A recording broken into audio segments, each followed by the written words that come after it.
वो नीरज चोपड़ा हैं और एक हमारे देश के बीजेपी के नेता हैं जो खाली खोपड़ा हैं, समझ रहे हैं। हाँ, ये खाली खोपड़े वाले लोग, इनके दिमाग में कुछ नहीं है।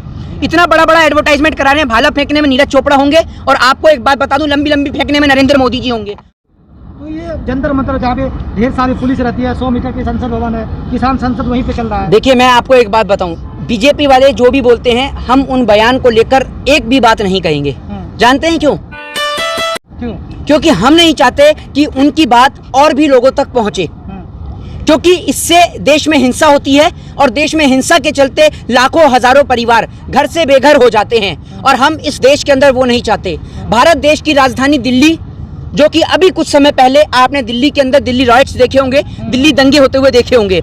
हम नहीं चाहते कि दोबारा से दिल्ली को उन्हीं दंगों का रंग दिया जाए। इसीलिए भारतीय जनता पार्टी के नेता क्या कहते हैं, आप भी इस बात को मत सुनिए और देश की जनता के कानों तक भी इस बात को मत पहुंचाइए, ताकि देश में हिंदू और मुस्लिम के नाम के दंगे हो ही ना।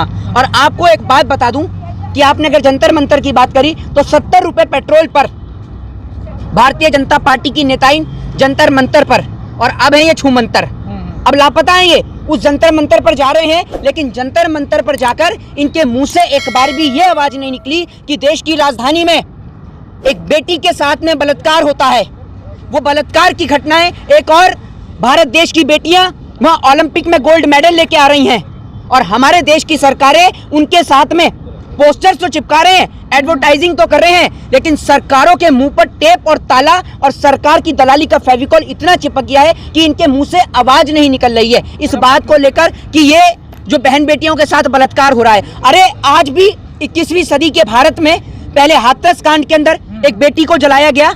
उत्तर प्रदेश के मुख्यमंत्री योगी आदित्यनाथ जी कहते हैं कि उस दलित परिवार की बेटी को, दलित परिवार की बेटी नहीं, हिंदुस्तान की बेटी, उस हिंदुस्तान की बेटी को घर दिया जाएगा। जाके पूछिए उसके घर के लोगों से कि उन्हें घर दिया गया, क्या मिला उसे इंसाफ? बताइए, वहां पर उनको आके धमकाया जाता है उनके घर पर, आज तक उसकी निष्पक्ष जांच नहीं हुई। सरकार के बिना आदेश के क्या इस तरीके से बड़े बड़े अफसर आकर वहां पर रातों रात उसका अंतिम संस्कार कर देंगे? ये साजिश, आपको एक बात बता दूं, 1970 का ग्रेजुएट, 1970 के दशक का ग्रेजुएट चाय बेचकर प्रधानमंत्री बन सकता है, लेकिन आज 2021 का ग्रेजुएट बंदा पढ़ने लिखने के बावजूद भी पकौड़े तल रहा है। इस बात का जवाब प्रधानमंत्री के पास नहीं है। इसीलिए प्रधानमंत्री मोदी, भारतीय जनता पार्टी और भारत जलाओ पार्टी के लोग देश में हिंदू और मुस्लिम की राजनीति कर कर देश को जलाने का प्रयास करते हैं। इन लोगों की ये पुरानी आदत है। अभी आपने देखा होगा कि एक वो नीरज चोपड़ा हैं और एक हमारे देश के बीजेपी के नेता हैं जो खाली खोपड़ा हैं, समझ रहे हैं। हाँ, ये खाली खोपड़े वाले लोग, इनके दिमाग में कुछ नहीं है। इतना बड़ा बड़ा एडवर्टाइजमेंट करा रहे हैं, भाला फेंकने में नीरज चोपड़ा होंगे और आपको एक बात बता दूं, लंबी लंबी फेंकने में नरेंद्र मोदी जी होंगे। ओलंपिक में कोई भी खिलाड़ी आ जाए किसी भी देश का, लंबी लंबी फेंकने में शेख चिल्ली भी फेल है इनके आगे। किसान को आप ये नहीं देख रहे, उत्तर प्रदेश चुनाव में किसान को उन्होंने लुप्त कर दिया है बिल्कुल। देखिए, मैं आपको एक बात बता दूं, औरतों की इज्जत, सैनिकों की जान और किसानों की जान, इनको छोड़कर बाकी सब कुछ इस देश में महंगा है। ये समझ लीजिए आप। देश में सरहद पर देश का जवान शहीद हो जाए तो सरकार पे कोई जवाब नहीं है। देश में बॉर्डर पर किसान शहीद हो रहा है, यहाँ दिल्ली उत्तर प्रदेश के बॉर्डर पर 700 से ज्यादा हमारे किसान भाइयों की आपने देखा कि शहीद हो चुके हैं, उनकी शहादत हो चुकी है। सरकार को कोई फर्क नहीं पड़ता।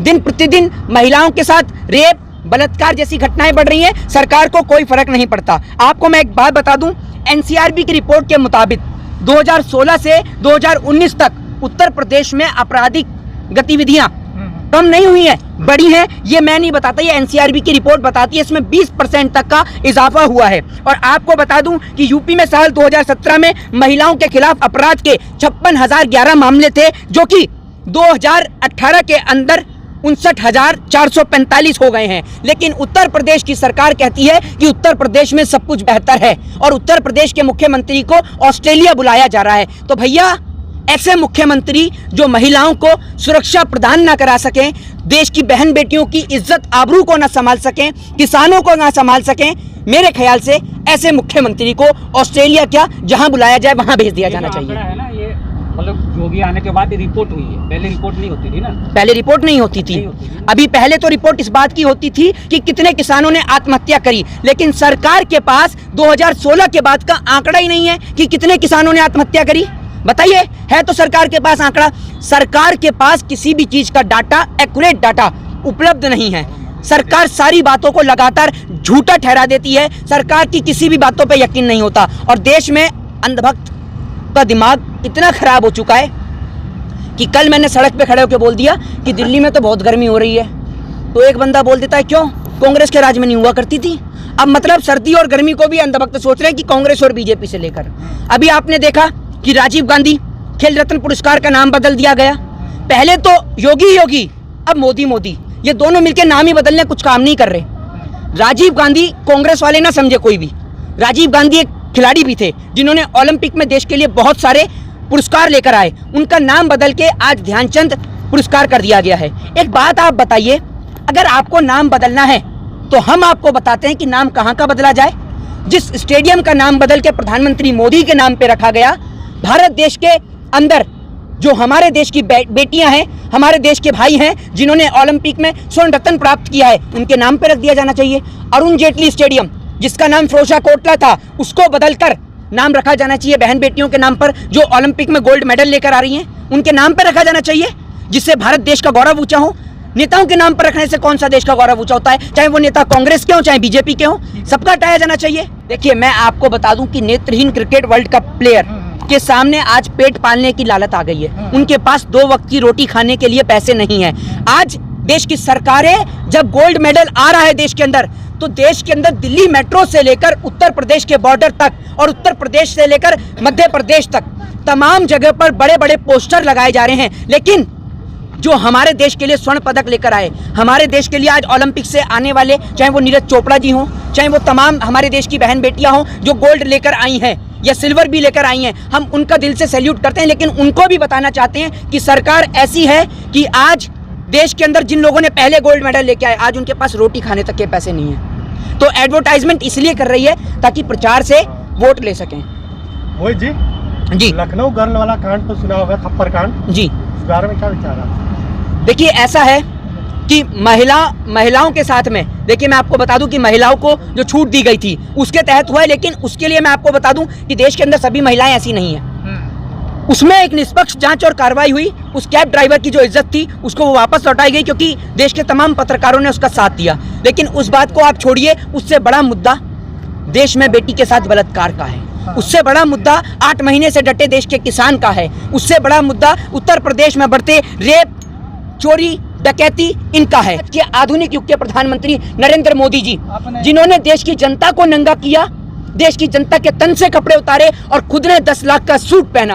योगी सरकार का जब आप पेपर उठाएंगे, टीवी एडवर्टीजमेंट देखेंगे, तो आपको पूरा उत्तम प्रदेश नजर आएगा, नंबर 1 प्रदेश। एक बात मेरे भाई, आपको वही बुराई क्यों लगती है? एक बात आप मेरे को बताइए कि आपको अगर लगता है कि भैया नाम बदलने से ही या एडवर्टाइजमेंट करने से काम हो जाएगा, एक बात बताइए, आपके घर में आप अपनी वाइफ को बोलिए या अपनी मदर को बोलिए कि खाना बनाना बंद कर देते हैं, आपके घर में ना पोस्टर छपवा देता हूँ रोटियों के, दाल के, चावल के, जो भी आपका फेवरेट फूड हो, तो क्या आपका पेट भर जाएगा?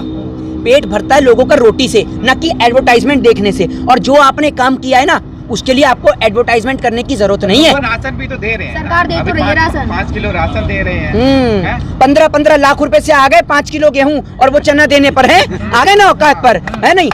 क्या बात, आप भी मजाक की बात करते हैं। सुनिए, आप जाकर देखेंगे ना दिल्ली के अंदर, देश की राजधानी में, उत्तर प्रदेश के अंदर आज भी लोग, देश में 3000 से ज्यादा लोग फुटपाथ पे सोते हैं और भूखे पेट मरते हैं, भूखे पेट सोते हैं। ये मैंने, ये डाटा चेक कर लीजिएगा अपने फोन में, गूगल पे सर्च करके, समझ रहे हैं? प्रधानमंत्री की देश की सबसे बड़ी गरीबी है, वो समस्या है, उसको दूर करना है, आप लोग साथ नहीं दे रहे हैं। कौन सी समस्या है देश की सबसे बड़ी? गरीबी है। कौन सी? खुद बोल रहे हैं कि फुटपाथ पे सोते हैं। आप एक बात बताइए, एक चाय बेचने वाला, एक देश में चाय बेचने वाला 10 लाख का सूट पहने हैं और आप कहते हैं देश में गरीबी है, जब सारा का सारा पैसा, एक बात बताइए, कोरोना काल के दौरान मुकेश अंबानी ने बिग बाजार को लेते हैं, ठीक है ना? आपने देखा ना, देश की जनता दाने दाने के लिए मोहताज है, ये बिग बाजार खरीद रहे हैं, ठीक है? तो एक बात आप मुझे बताइए, कोरोना काल के दौरान जब देश के अंदर लोगों के पास खाने को रोटी नहीं थी, भारतीय जनता पार्टी के आप ऐसे 10 नेताओं का नाम बताइए जिन्होंने अपनी सैलरी छोड़ने की बात करी हो। मेंबर ऑफ पार्लियामेंट की सैलरी, अगर देश में गरीबी है तो देश में मेंबर ऑफ पार्लियामेंट की सैलरी क्यों नहीं काटी जाती? एक बात बताइए, कोरोना काल में गरीब लोगों की दुकान बंद करा के उनके पेट पे लात मार दिया आपने, एक मेंबर ऑफ पार्लियामेंट की सैलरी रोकी आपने? है? आपने एक एमएलए की सैलरी रोकी, आपने एक निगम पार्षद की सैलरी रोकी। गरीब के पेट पे लात मारते हैं, आपको शर्म नहीं आती? और बात करते हैं गरीब की, है?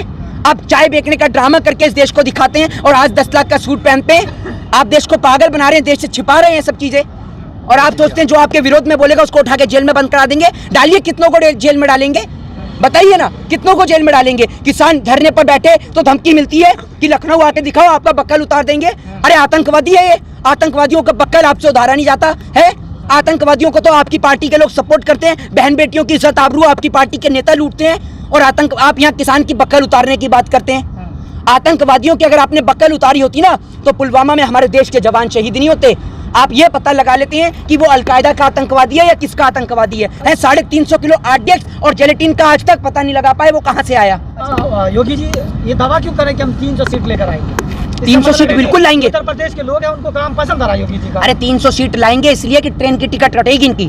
300 सीट से ज्यादा ही सीट मिलेंगी ना ट्रेन में, पूरे भर के जाएंगे सारे एक साथ ही, और इनको पूरे देश से रवाना किया जाएगा। और उत्तर प्रदेश के मुख्यमंत्री योगी आदित्यनाथ का तो बस नहीं चल रहा, कहीं जाकर डोनाल्ड ट्रंप से भी कह दें कि भैया तेरा तो भविष्य खराब चल रहा है, तेरा नाम बदल के, डोनाल्ड ट्रंप का नाम बदल के कहीं धर्मेंद्र त्यागी ना रख दें ये लोग। इनका बस ही नहीं चल रहा, कहीं इसका भी नाम बदल दें। हाँ हाँ जी, प्रधानमंत्री जी ने 15 अगस्त के लिए सुझाव मांगा, आप क्या सुझाव दें? 15 अगस्त के लिए सबसे बेहतर सुझाव है लाल किले पर खड़े होकर सामूहिक इस्तीफा दे दो।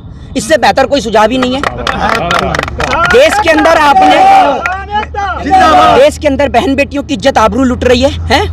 जिस देश को आजाद कराने के खातिर स्वतंत्रता सेनानियों ने फांसी के फंदे को चूमा, उस भारत देश की मिट्टी के किसान को है जिसने अपने रक्त से इस धरती माँ का सीना चीरा है, जिसने इस रक्त से इस धरती को सींचा है, आज उसी के रक्त को आपने यहाँ पर सड़क पे बिठा रखा है। और किसान जाए तो आप कहते हैं जमीन जब्त कर ली जाएगी। तो ऐसी सरकारों को आपको और हमें समझना होगा और देश के किसान के इंसाफ की आवाज में उसका साथ देना होगा। जय हिंद, जय भारत, वंदे मातरम।